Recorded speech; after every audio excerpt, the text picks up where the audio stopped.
ये किसके घर से आवाज आ रही है? माइक अपना अंकिता कृष्णा, अंकिता कृष्णा अपने आप को म्यूट करो, साउंड आ रही है। जब कुछ बोलना हो तब माइक ऑन करो। मैम हाँ बोलो। मैम मैम मुझे पता नहीं चला मेरा कितना मार्क्स आया है। क्या नाम है? Ma'am Ankita Krishna, roll number 9, section 8B। अभी तो मैंने कहा। मैम थोड़ा सा मेरा लेट ज्वाइन हुआ ना क्लास मैम।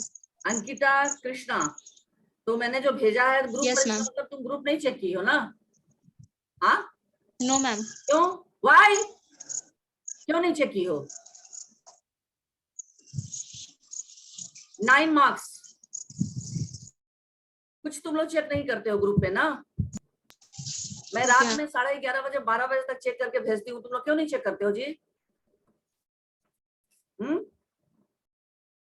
अब क्वेश्चन के बारे में क्वेश्चन डिस्कस कीजिए। इतना समझाने के बाद, पढ़ाने के बाद ये स्थिति आप लोग की हो जा रही है कि आप लोग आंसर नहीं कर पा रहे हैं। क्या क्वेश्चन था? क्या क्वेश्चन बहुत टफ था? इतना आसान क्वेश्चन मैडम ने सेट किया है। प्रश्न था, पहला क्वेश्चन क्या था? जहां एक वर्ण की एक से अधिक बार आवृत्ति होती है वहां कौन सा अलंकार होता है? मोस्ट ऑफ द स्टूडेंट्स लिखे हैं यमक अलंकार। यमक अलंकार में शब्दों की आवृत्ति होती है। यानी आप लोग अलंकार जो भी इसके पहले, वो चैप्टर, कौन सा चैप्टर था टेस्ट के लिए? चैप्टर 4। चैप्टर 4 ही था ना? चैप्टर 4। यस। यहाँ सिंपल दिया यस हुआ मैम। है। पेज नंबर 27 निकालिए आप लोग, पेज नंबर 27 निकालिए अभ्यास सागर में। सब लोग निकाले? हाँ, यस और no? Yes ma'am. Yes. Yes ma'am. 27 में देखिए, सिंपल यहाँ पर बॉक्स में दिया हुआ है, याद रखिए, दिया हुआ है शब्द ना, जहां एक वर्ण की एक से अधिक बार आवृत्ति होती है वहां अनुप्रास अलंकार होता है। यानी 10 मार्क्स के लिए भी आप लोग ध्यान से पढ़ाई नहीं करते हैं, और 10 मार्क्स में आपको मार्क्स आ रहा है 4, 5, 6, जो कि बहुत ही गलत बात है। 10 मार्क्स में और एक चैप्टर मिला है ना? एक चैप्टर भी आप ध्यान से नहीं पढ़ते हैं। सिंपल दिया हुआ है कि जहां एक वर्ण यानी एक अक्षर, वर्ण यानी अक्षर, उसकी आवृत्ति यानी एक से अधिक बार वो दोहराया जाता है। आवृत्ति का मतलब होता है दोहराना। कोई भी वर्ण किसी भी पंक्ति में एक से अधिक बार जब आता है तो वहां पर अनुप्रास अलंकार होता है। जैसे यहाँ पर उदाहरण भी बहुत सारा दिया है, तरनी तनुजा तट तमाल तरुवर बहु छाए। यहाँ क्या, can we sing song in the last 10 minutes? For why? What? क्या बात है, किस लिए? हाँ, हु इज आस्किंग मी? कौन बच्चा पूछ रहा है मुझसे?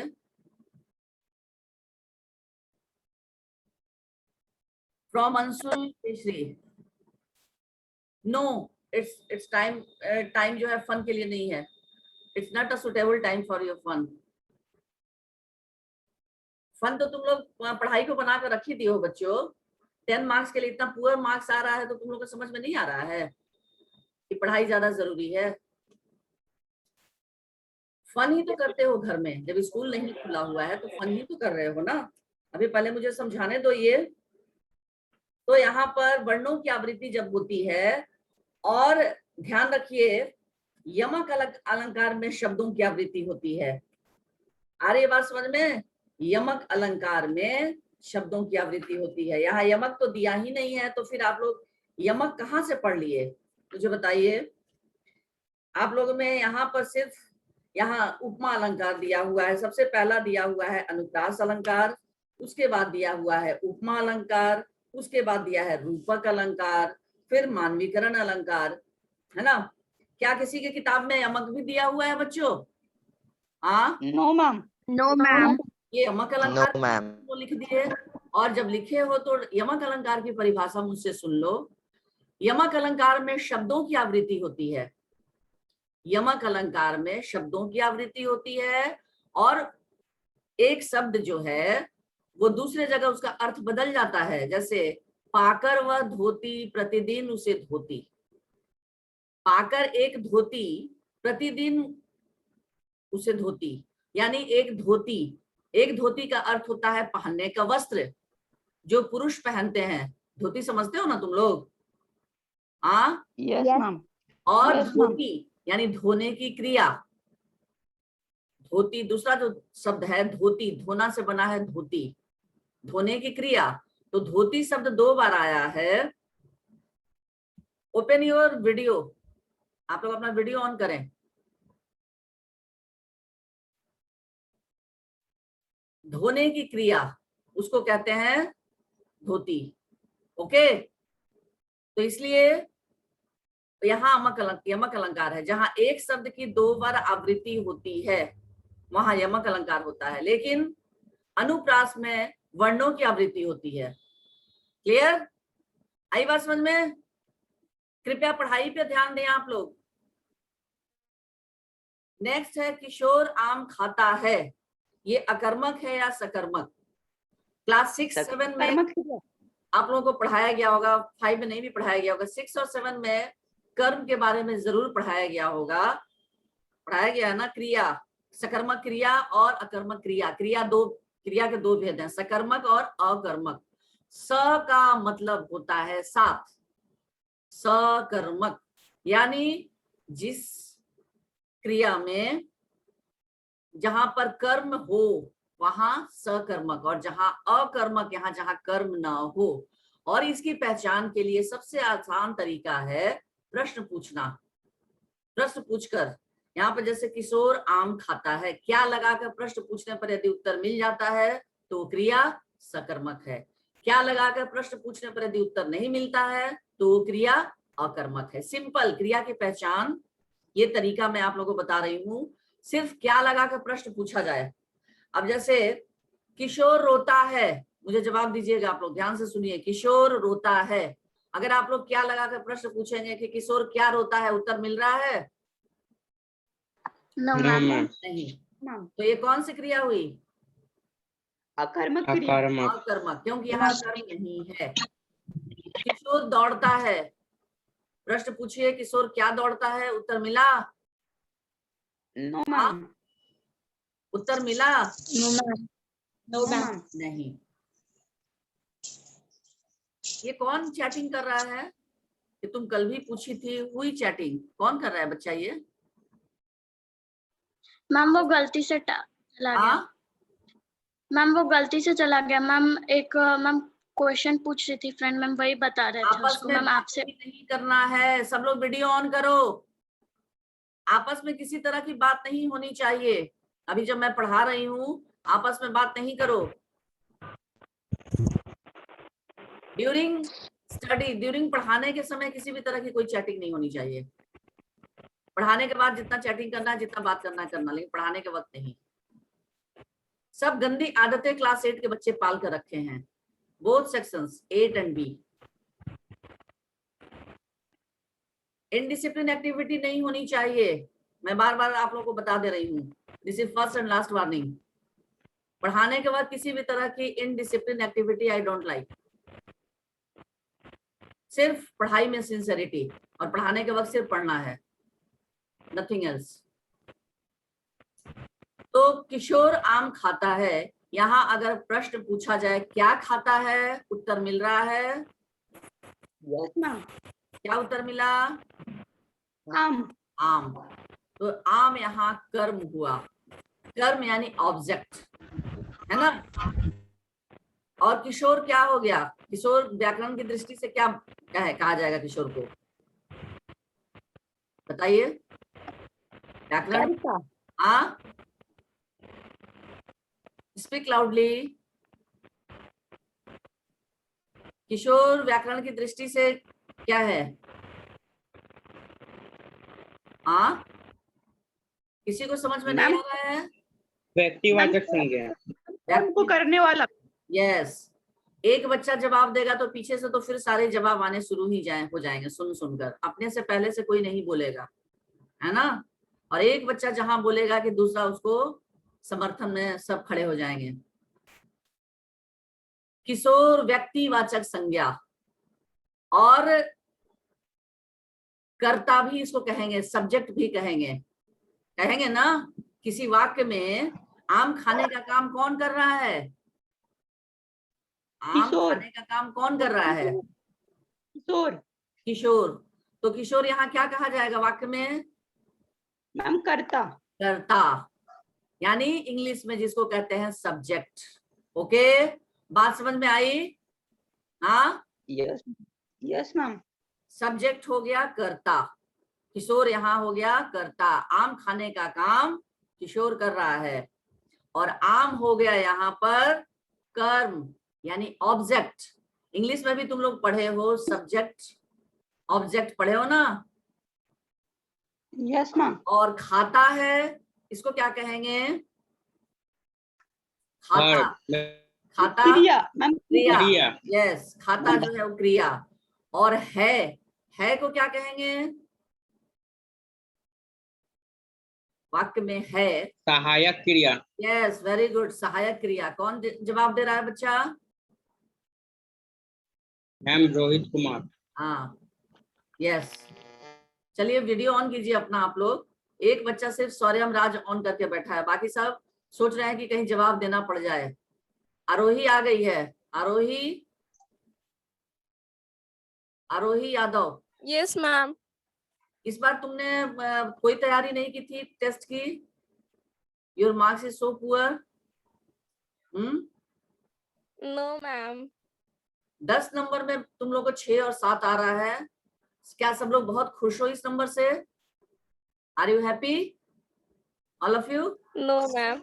नहीं, मुझे तो लगता है तुम लोग बहुत खुश हो कि 10 में 5 और 6 आ गया, बहुत बड़ी बात है।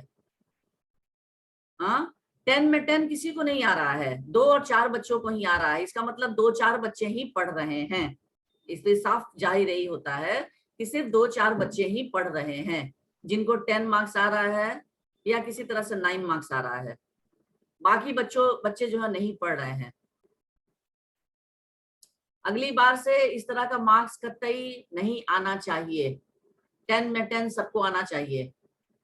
ओके, वादा करते हो कि 10 में 10 आएगा सबको? Yes ma'am. सारे बच्चे? Yes ma'am. Yes ma'am.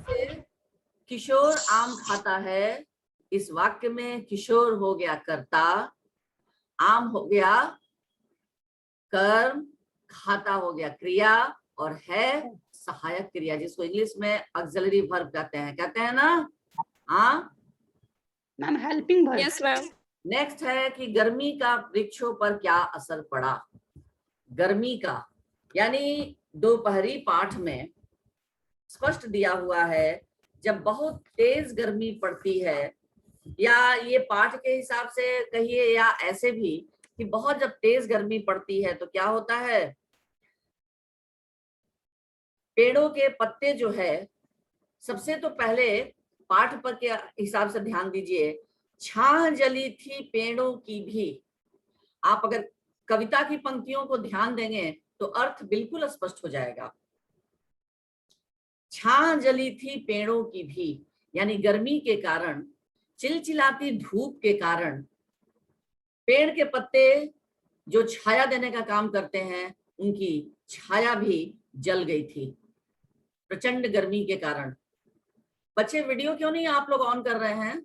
अभी मैं कितनी बार बोली, उसके बाद भी आप लोग वीडियो ऑफ करके बैठे हुए हैं, वाई?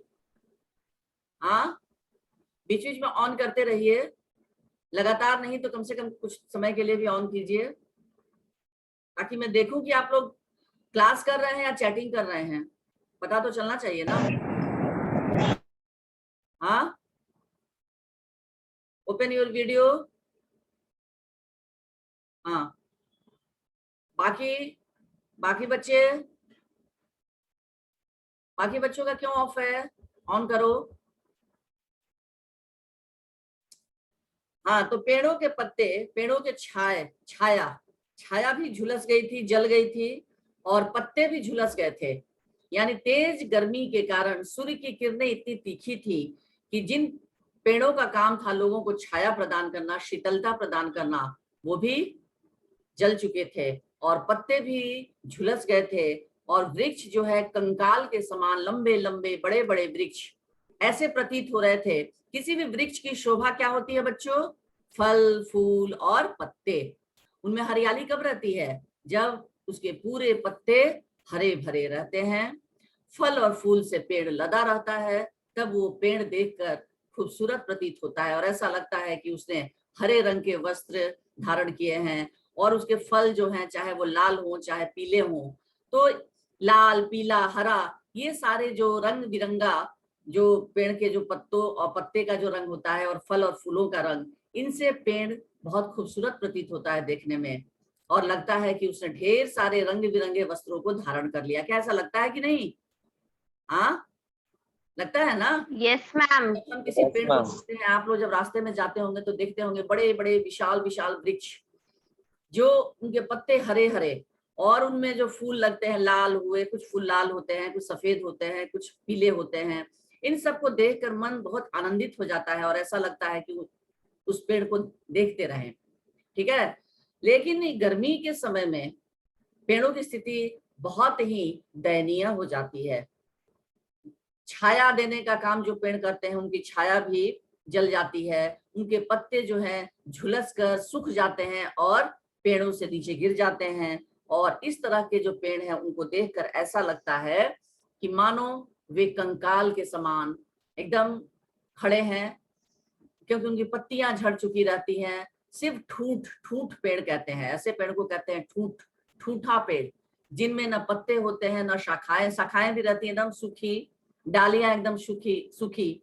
तो इसको देखकर ऐसा लगता है कि मानो कंकाल के समान ये पेड़ दिखाई पड़ते हैं और ऐसा लगता है कि इनका अवतार हुआ है किस समय?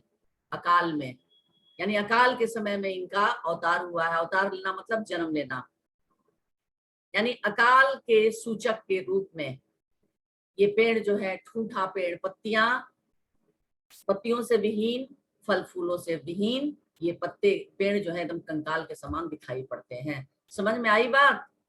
हाँ, आ रही बात समझ में या नहीं? यस इतना Yes, ma'am. तो आपको 3 में 3 मार्क्स मिलेगा, वो भी अगर स्पेलिंग मिस्टेक नहीं होता है तो, वर्तनी की अशुद्धि नहीं होगी तो। और वर्तनी की अशुद्धियां तो ये कहिए कि मैडम हम लोग का जन्मसिद्ध अधिकार है। उसके बाद चिड़िया किस कारण से और कहाँ उड़ती छिपती थी? इसमें 2 प्रश्न हैं। चिड़िया किस कारण से, पहले आप लोग प्रश्न को समझने की आदत डेवलप कीजिए कि चिड़िया किस कारण से और कहाँ। तो चिड़िया, यहाँ पर आप पे आइए पेज नंबर 18 में, घर की खपड़ेलों के नीचे चिड़िया भी 2-4 चोंच खोल उड़ती छिपती थी खुले हुए आंगन में फैली कड़ी धूप से। अब यहाँ इन पंक्तियों में चिड़िया का वर्णन हुआ है कि घर की खपड़ेलों के नीचे, घर में जो खपड़ेल है, तो प्रश्न है कि चिड़िया किस कारण से? तो कड़ी धूप के कारण से। Ma'am can I answer? हाँ बोलो।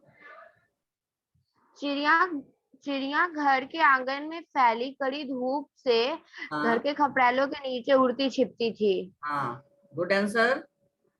कड़ी धूप से बचने के लिए चिड़िया खपड़ेलों के, खुले हुए आंगन के जो खपड़ेल थे उन खपड़ेलों के नीचे, घर की खपड़ेलों के नीचे चिड़िया जो है वो उड़ती छिपती थी। और क्यों, किस कारण से? तो कड़ी धूप से, घर के आंगन में फैले कड़ी धूप के कारण वजह से, आंगन में फैली हुई थे उससे बचने के लिए। खपड़ेल जो होता है बच्चों वो गर्म नहीं होता है ना। सीमेंट जल्दी गर्म हो जाता है, छत जल्दी गर्म हो जाती है, लेकिन खपड़ेल, तो खपड़ेल के नीचे घास फूस रहता है और चिड़िया जो है उसी घास फूस के नीचे बैठकर आराम से, वहां कुछ ठंडक उसे मिलती है, इसीलिए वो खपड़ेल के नीचे छिपने की कोशिश करती है। तो आपका ये प्रश्न अगर इस तरह से आंसर पूरा आप लिखते तो आपका मार्क्स बढ़िया होता। जिन बच्चों ने अनुप्रास अलंकार लिखा है या किशोर आम खाता है, इसमें सकर्मक क्रिया लिखा है और प्रश्नों का उत्तर ढंग से जिन लोगों ने लिखा है विदाउट एनी स्पेलिंग मिस्टेक, उनको मिला है 10 में 10। 9 भी उन बच्चों को ही मिला है जहां जिनका व्याकरण में कुछ प्रश्न गलत हो गया है। मैं उम्मीद करती हूँ कि अगली बार से आप इस गलती को नहीं रिपीट करेंगे। सभी बच्चे ध्यान से सुने मेरी बात। इसके बाद हिंदी के प्रश्न पत्र को सबसे पहले तो प्रश्न पत्र आप लोग को 10 मिनट पहले 5 मिनट पहले भेज दिया जाता है, इसलिए कि आप उसको ध्यान से पढ़ें, स्टडी करें ध्यान से, उसके बाद ही आंसर लिखें। ठीक है, चलिए अब हम लोग किस पाठ को कर रहे थे? आश्रम के अतिथि और संस्मरण, है ना। इसको उस दिन प्रश्नोत्तर के बारे में बात हो रही थी। आकाश को 7 सीढ़ियां, पेज नंबर 36। ये बेशक ये चैप्टर पढ़ने के लिए नहीं है, लेकिन इसमें कहानी लेखन और सूचना लेखन बॉक्स में दिया हुआ है, दिख रहा है सबको? हाँ दिख रहा है ना। अंकिता कृष्णा अपने आप को म्यूट करो। Yes ma'am. आकाश को 7 सीढ़ियां, इसमें कहानी लेखन और सूचना लेखन है। तो ये कहानी लेखन है। दिए गए संकेत को ध्यान से पढ़िए तथा अपनी कल्पना के आधार पर कहानी लिखिए। ये सभी बच्चे अपने अपने तरीके से कहानी लिखेंगे। सबकी कहानी मिलती जुलती नहीं होनी चाहिए, एक जैसे, क्योंकि सबके विचार अलग होते हैं, सोचने का तरीका अलग होता है, ढंग अलग होता है। ठीक है, तो संकेत यहाँ दिया हुआ है कि बारिश हो रही थी, मैं बारिश का मजा लेते हुए जा रहा था। गर्ल्स अपने बारे में लिखेंगे, जा रही थी, तभी सामने भीड़ देखी, मैं रुक गया की जगह मैं रुक गई, और तब मैंने देखा। जो भी देखा वो आप इसको अपनी कल्पना के आधार पर कहानी लिखेंगे। आई बात सबको समझ में? हाँ, Yes, ma'am. ये आपका Yes, होमवर्क ma'am. है। याद रखिएगा, जब भी स्कूल खुलेगा तो स्कूल खुलने पर ये किताब सब जब आप लोगों से मांगी जाएगी, तो आप लोगों को ये काम कंप्लीट करके किताब आपको सामने प्रस्तुत करनी पड़ेगी, पुस्तक। ठीक है, तो इस पुस्तक को जो भी होमवर्क आप लोग को दिया जा रहा है उसको पूरा कर लेना है। ओके, ये होमवर्क है, आपको इसको कंप्लीट कर लेना है। ठीक, अपनी कल्पना के आधार पर कहानी को पूरा कीजिए। सोचिएगा कि इसमें और क्या हम लिख सकते हैं। ठीक है, और कल्पना में बहुत, कल्पना के द्वारा हम लोग बहुत ऊंची उड़ान भर सकते हैं। हम यहाँ बैठे बैठे कमरे में और कल्पना करके हम पहाड़ पे जा सकते हैं, कोई ऐसे जगह जा सकते हैं जहां हम पहले भ्रमण कर चुके हों। क्या ऐसा होता है? होता है कि नहीं?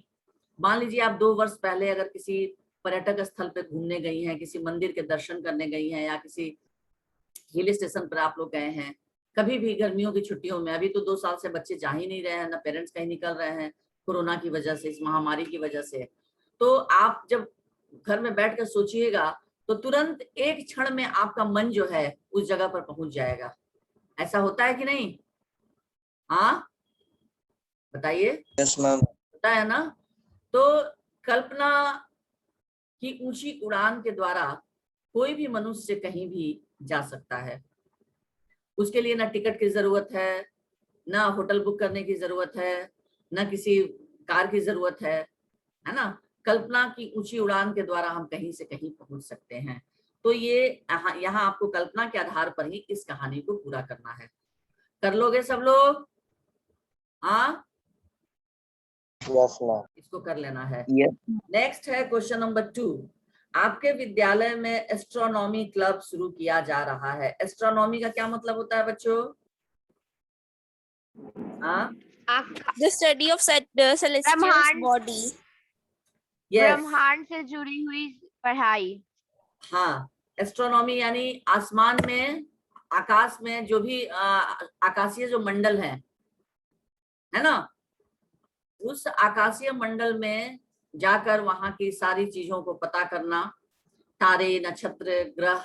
ठीक है ना, इसी पढ़ाई को ना कहते हैं एस्ट्रोनॉमी। हाँ, Yes, ma'am. और Yes, ma'am. जो उस पढ़ाई को कंप्लीट करता है उसको क्या कहते हैं? एस्ट्रोलॉजर। Yes, ma'am. जो वहां जाते हैं, सब पता करते हैं। तो एक एस्ट्रोनॉमी क्लब शुरू किया जा रहा है। तो इससे संबंधित प्रधानाचार्य या प्रधानाचार्य की ओर से, इससे संबंधित, आपको प्रधानाचार्य को नहीं लिखना है, प्रश्न को ध्यान से सुनिए। प्रधानाचार्य और प्रधानाचार्य की ओर से इससे संबंधित एक सूचना लिखिए। यानी आपको क्या बनना है? प्रधानाचार्य या प्रधानाचार्य की ओर से। मान लीजिए आप प्रधानाचार्य हैं, स्कूल के प्रिंसिपल हैं, हेडमास्टर हैं, ठीक है, और आपको इससे संबंधित एक सूचना लिखनी है ताकि सभी बच्चे इस चीज से अवगत हो सकें, सभी बच्चों को जानकारी मिल जाए कि आपके विद्यालय में एस्ट्रोनॉमी क्लब शुरू किया जा रहा है। इससे संबंधित एक सूचना आपको लिखना है कि तो इसके लिए क्या करेंगे, एक बॉक्स बनाएंगे और सबसे पहले ऊपर में लिखेंगे सूचना। ठीक है, सूचना शब्द लिखेंगे।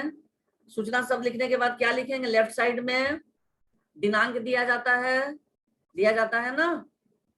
हाँ, लेफ्ट साइड में दिनांक लिखेंगे और उसके बाद पता, आपके विद्यालय का पता लिखेंगे। ठीक है, पता की जगह बच्चे क्या लिखा जाता है, आप लोग बताइए। पता डिस्क्लोज किया जाता है। Ma'am DAV public school. हाँ, मैम स्कूल का नाम नहीं, यहाँ पर पता की जगह आप अ ब स या क ख ग लिखेंगे। ठीक है, पत्र में भी आप लोगों को बताया गया है कि कभी भी स्कूल का नाम या अपना नाम या तो काल्पनिक नाम लिख दीजिए कोई, यहाँ पता की जगह अ ब स लिख देंगे। दिनांक जिस दिन पत्र सूचना लिखेंगे उस दिन लिख दीजिए। जैसे आज का दिनांक क्या है, आज 8 जुलाई, ज हर्षु का जू, ल आ का ला, बड़ी ई, जुलाई 2021। ठीक है, पता अबसा। उसके बाद ठीक इसके नीचे सारे दिनांक और पता ही आपके लेफ्ट साइड में होंगे। ठीक है, और उसके नीचे लिखेंगे ठीक बीचों बीच, सूचना जैसे बीचों बीच लिखे हैं ना, वैसे ही उसी के नीचे लिखेंगे फिर विषय।